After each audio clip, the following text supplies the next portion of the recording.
May seafoods, paella, tahong, shell na puti, hipon, sibuyas, bawang, kamatis. Yan ang aking ingredients. Tapos itong fideuà.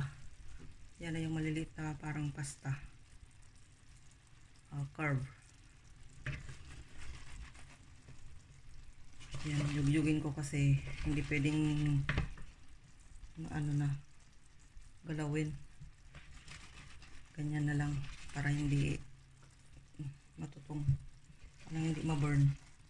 Ganyan hanggang pag hindi nagagalaw, ibig sabihin malapit nang maluto.